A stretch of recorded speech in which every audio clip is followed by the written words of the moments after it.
So here we have a Nike MXDN, and this is in the light iron ore colorway.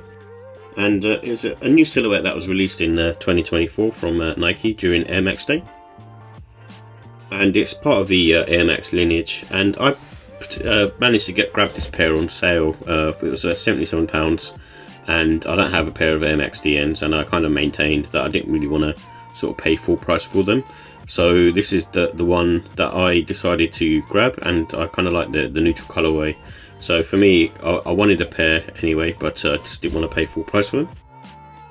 And it's a lifestyle shoe, so it's one of those sneakers that, even though Air Max was originally, I guess, built for running trainers, nowadays the tech is more used for lifestyle.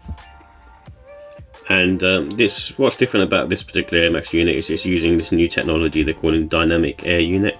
So it's got like 4 tubes going through here that is on the heel side, and basically provides that sort of compression and also support and cushioning and stability.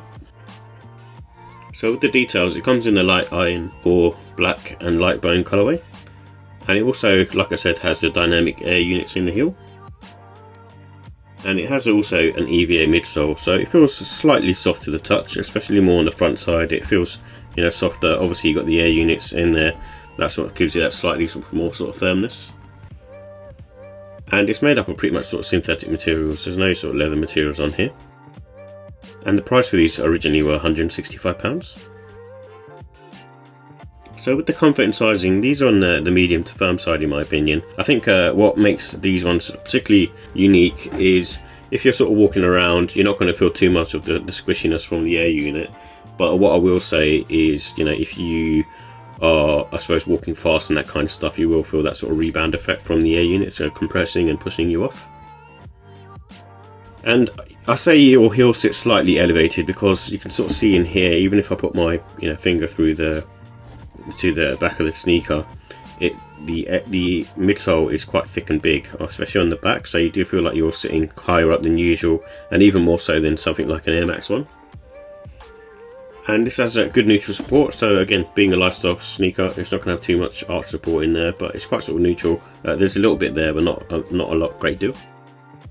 And no wear in time with these. I think I really like the way the upper is. That's one of the reasons why I wanted to sort of grab a pair of these, because I do like the way they look and they're quite sort of versatile. And with this particular upper, there's no sort of wear in time. It's very flexible, but it's almost sort of made out of this not like ripstop material, but it's quite sort of plasticky, and so it feels like there's sort of protection around it, and it means like it's good for sort of all kinds of weather. And that's one of the reasons why, like I said, I'm kind of drawn to the Air Max DN.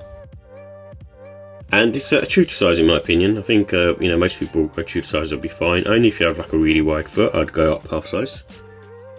And this has a really great traction, so it's quite sort of tank-like, and it pays homage to previous Air Maxes because it's almost got that sort of waffle pattern, these sort of square nubs that you see on the front of the sneaker, and then the back is obviously like any other traction pattern, almost like a tire traction. So with the look and style, I mean, it's got that rugged, chunky look, so you're not going to get away from that. And I think it appeals more to a younger crowd as well. And I feel like they were quite popular anyway. And this one, I like the fact that it's got neutral colours on it, and just the details in general, just having those hits of grey on there just looks really nice. And just a plain look is always better to wear with other clothes and stuff.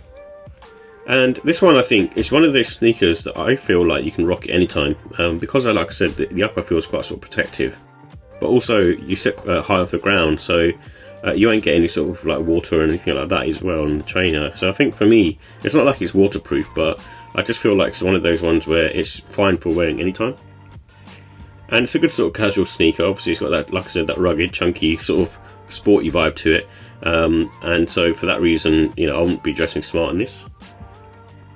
And it comes with like these grey laces, but you could also put in a pair of sail if you wanted to. So with the final thoughts, I do like the colourway, and that's one of the reasons why I ended up buying this particular pair. I think I've seen other pairs, and I nearly bought a triple black colourway when that was on sale, I think for like £95, but I'm glad I sort of held out and sort of managed to grab a pair of these. And like I said, I like the rebound effect on the dynamic air unit. It feels really nice, especially when you're sort of walking, and even though you sit slightly higher up like you would on say an Air Max 1, the air pressure that you get from the dynamic air unit is nice. And I also, like I said, the upper material on this as well is good. You know, it's very sort of versatile and sort of protective. It might not be the greatest in terms of breathability, and like I said, it's good for sort of all seasons. So I've said that before, but you know, it's one of those sneakers that's quite sort of versatile. And with the cons, I'm still not a fan of the only thing that I'm not a fan of is the back, which looks like a tank.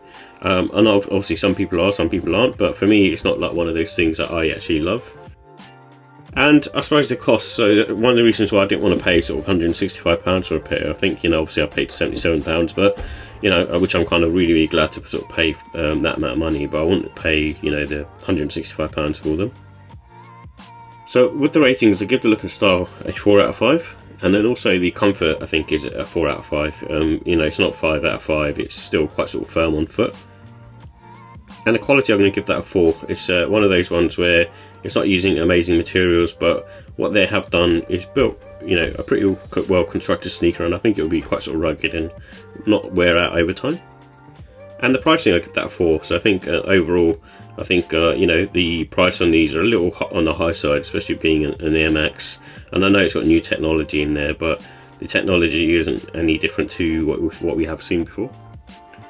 And that's why overall I give this one, you know, a 4 out of 5. It's a cool sneaker, and you know, the MXD, and I think, you know, a lot of people have really sort of like this, and I think it appeals to the sort of younger crowd as well. So, you know, it's one of those sneakers that's got loads of different colorways, and I feel like it's one of the better Air Max silhouettes to release over the last sort of few years.